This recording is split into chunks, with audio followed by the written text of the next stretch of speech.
Isang pagtitipon ang inihanda ni Don Santiago sa kanyang bahay na nasa tabi ng ilog ng Binundok at sa daang Anduwage.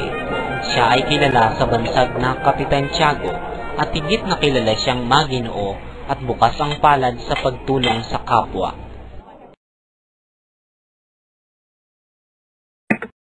Halos puno ng tao ang kabahayan, magkakasama sa isang pulutong sina Padre Sibila, Padre Damaso, isang nakapaisano at isang kawal.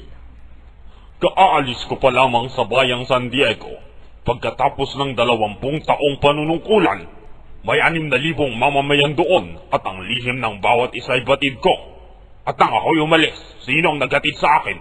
Ilang matatandang babae at ilang ding hermano tersero. Gayong 20 taong nanirahan ako roon. Wala pong kinalaman yan sa desestangko ng tabako.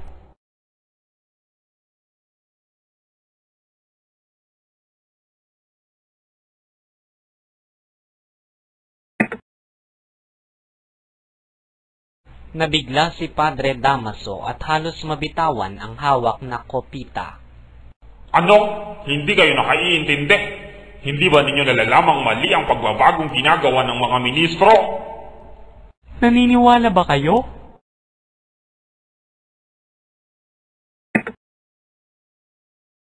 Gaya ng paniwala ko sa Ebanghelyo, ang mga Indio ay mapagpabaya.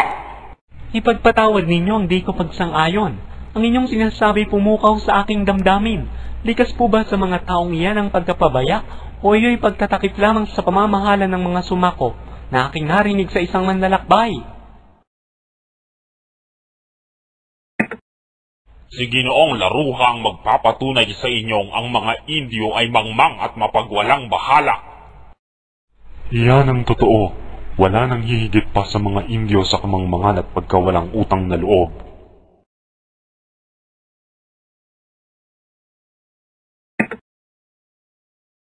Napagawi ang usapan ng pulutong sa paglilipat kay Padre Damaso sa ibang bayan pagkatapos makapagsilbi sa San Diego. Padre Damaso, kayo'y 20 taon sa bayan ng San Diego. Hindi ba kayo nasiyahan doon? Hindi! Kung walang kalayaan ng magkura ay mapapahamak ang bayan.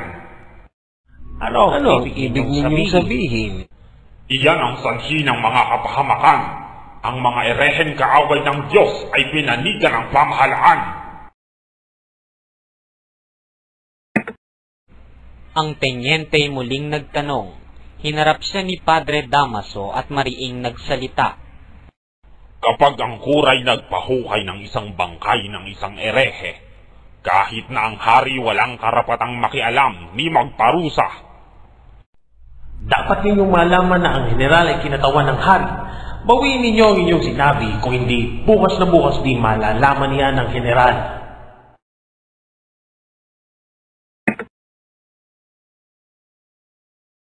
Nagkainitan sina Padre Damaso at ang tenyente na magitan si Padre Sibila sa dalawa. Siya ay hindi nangungumpisa, ngunit isang kasinungalingan na sabihin siya ay nagpatiwakal. Matapat siya sa kanyang tungkulin, sa Diyos at sa lipunan. May kaisa-isang anak na nasa Europa, kaya walang dahilan upang siya ay magpatiwakal. Nang dumating ang oras sa San Diego ay pinabugbog ang koadyator at pinahukay ang bangkay upang ibaon sa ibang pook. Nang mabatid ito ng general ay inilipat sa isang bayan si Padre Damaso.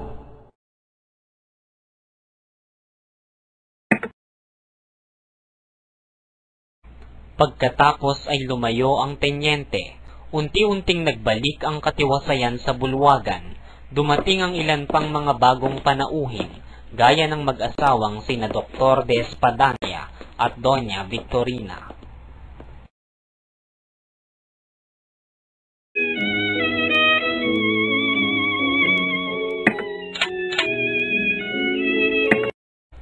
Kaakbay ni Kapitan Tiago ang isang binatang luksang-luksa ang kasuotan.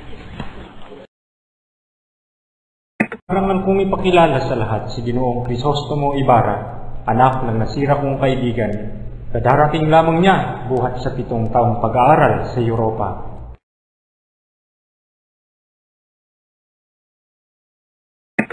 Aba, ang kura sa aking bayan at matalik na kaibigan ng aking ama. Hindi ka nagkamali, ngunit hindi ko kailanman naging matalik na kaibigan ng iyong ama. Hiyang-hiyang napayuko si Ibarra at tumalikod. Napaharap siya sa tenyenteng kanina pa nagmamasid. Kayo ang anak ni Ginoong Rafael Ibarra? Salamat at nakarating kayo ng walang sakuna. Nagkaroon po ako ng pagkakataong makilala ang iyong ama. Siya'y kilalang marangal. Ginoo, ang papuri ninyo sa ama ko'y pumapawi sa aking hinala tungkol sa kanyang pagkamatay.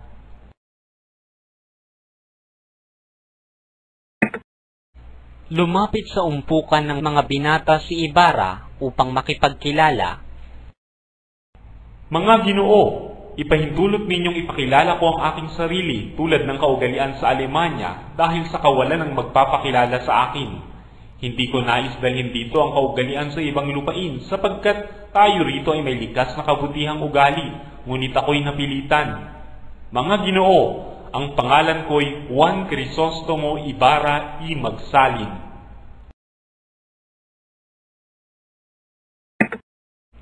Isa-isa namang nagpakilala ang mga nasa umpukan.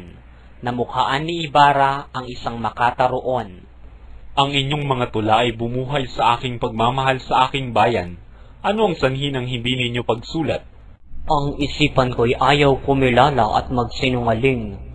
May isang makatang tumula sa katotohanan at siya'y pinag-usig. Pagkatapos ng pakikipag-usap ni Ibarra sa makata, siya'y lumayo at lumapit naman sa kanya si Kapitan Tinong. Ginoo, ako'y si Kapitan Tinong, kaibigan ni Kapitan Tiago at matalik na kakilala ng iyong ama. Maaari po bang makasalo namin kayo sa isang pananghalian bukas? Salamat po, ngunit uwi po ako bukas sa San Diego.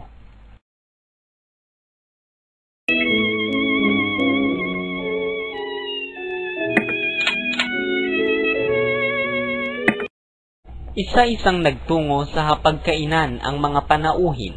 Si Padre Sibila ay masayang-masaya, samantalang masama naman ang loob ni Padre Damaso. Pinag-aagawan ni na Padre Damaso at Padre Sibila ang kabisera. Ang luklukan po'y para sa inyo. Kayo ang unang kakilala at kompesor ng nasirang may bahay at alang-alang din sa inyong gulang, katungkulan at kapangyarihan. Hindi po naman tatandaan, ngunit kayo ang kura ng bayan. Ipinahain ni Kapitan Tiago ang tinolang manok. Natapat sa pinggan ni Padre Damaso ang mangkok na may lamang leeg at isang pakpak. Humigop siya ng sabaw at ibinagsak ang kutsara at isinulog ang pinggan.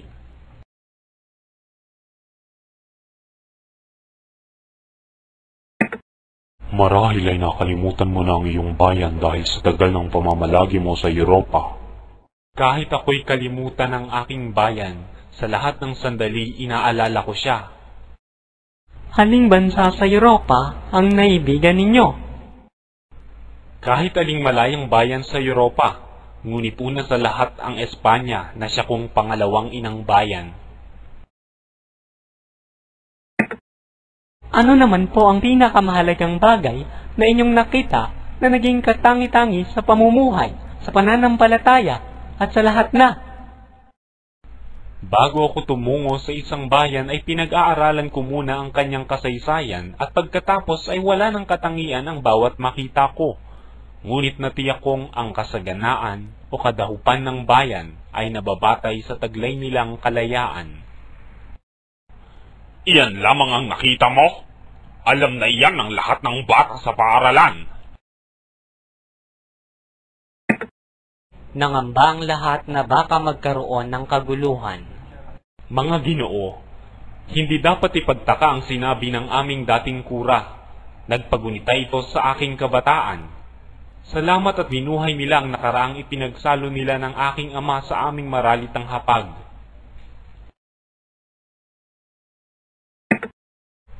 Mga Ginoo, ipagpatawad ninyo ang aking pag-alis.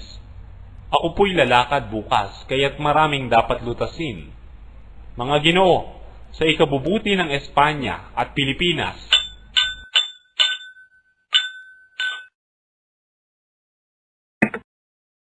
Nakita na ninyo? Iyan ang kasamaang dulot ng pagpapaaral sa Europa. Nagiging mapagmataas. Dapat ipagbawal ng pamahalaan ng gayon.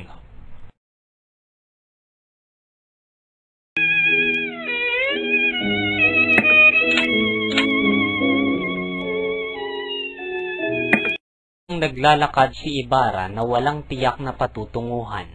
Nakarating siya hanggang sa liwasan ng binundok. Nang biglang maramdaman niya ang marahang dantay ng isang kamay sa kanyang balikat. Binata, mag-iingat kayo.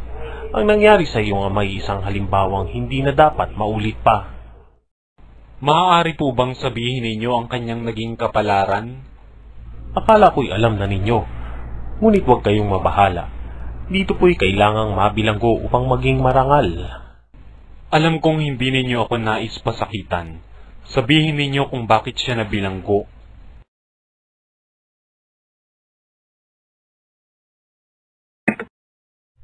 Pinagbintangan ni Padre Damaso ang iyong ama na hindi nangungumpisal, gayong alam naman nila ito. Para sa iyong ama, ang isang pagkakasala ay hindi mapapatawad at makukuha sa paglilimos. Sa pulpito ay pinasasaringan siya ni Padre Damaso. Tumigil sandali ang tenyente sa pagsasalita. Nang panahong yaoy may isang artilyerong naalis sa pagkasundalo dahil sa masamang ugali. Ginawa siyang tagasingil ng buwis ng mga sasakyan. Ang dating artilyero'y kilala sa kalupitan at kamangmangan.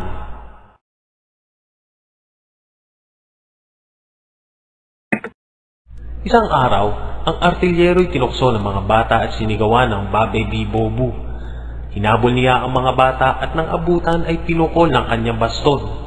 Ang batang tinamaan sa ulo ay nalugmok. Siyang pagdaraan ng iyong ama. Hinawakan niya sa bisig ang artilyero at saka minura. Nakita na lamang na ang artilyero'y napasuray sa malayo-layo nang ulo'y bumagsak sa bato. Sumuka ng dugo at namatay ang artilyero. Nabilanggo ang iyong ama. Siya'y pinaratangang filibustero at erehe. Pinaratangan siyang bumabasa ng El Correo de Ultramar at ng mga pahayagan sa Madrid. At dahil pa rin sa nakuhanan siya ng larawan at liham ng isang paring binitay.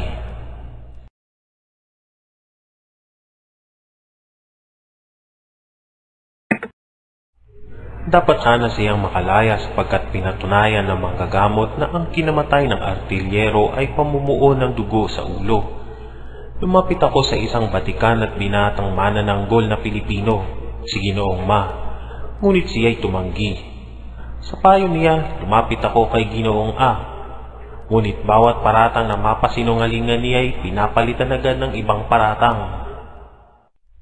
Isinakda lang yung ama na nangangamkam ng mga bukirin, kaya't pinapagbayad siya ng kapinsalaan. Pinagbintangan din siyang kasabwat ng mga tulisan. Nang siya'y malapit ng lumaya, ang kanyang katawang nanghihina sa pagkakapiit at pag-iisip ay naging sanhi ng kanyang pagkakasakit na ang tanging lunas ay kamatayan.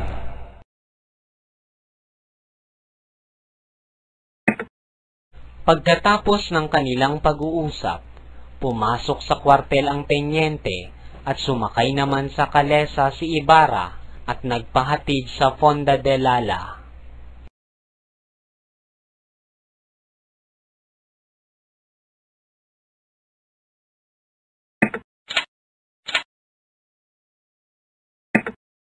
Nang dumating si Ibarra sa Fonda de Lala ay kaagad siyang umakyat sa kanyang silid. Balisang-balisa siyang umupo sa isang silyon at tumingala sa kalawakan ng himpapawid. Mula sa bukas na durungawan ng kanyang silid ay natatanaw ang bahay na nagliliwanag sa kabilang ibayo. Nanunuot sa pandinig ni Ibarra ang himig ng tugtugin ng biolin. Nahikayat sana siyang magmasid sa pagdiriwang at sana'y nakita niya ang magandang pangitain, isang napakaganda at mayuming dilag na nakadamit Pilipina.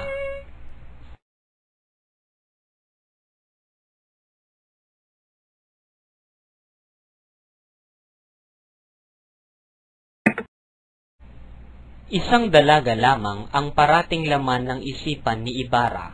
Ito ay si Maria Clara na kararating lamang buhat sa Beaterio. Sa kabilang dako, dalawang pangitain naman ang namamalas ni Ibarra sa kalawakan ng himpapawid mula sa Durungawan. Ang una ay isang lalaking naghihirap sa bilangguan, ang kanyang ama, at ang ikalawa ay isang binatang maligaya sa ibayong dagat, walang iba kundi ang kanyang sarili. Nangamatay na ang mga ilaw sa katapat na bahay. Huminto na ang tugtugan at ang mga kaingayan, ngunit napakikinggan pa ni Ibarra ang nakalulunos na sigaw ng ama. Crisostomo!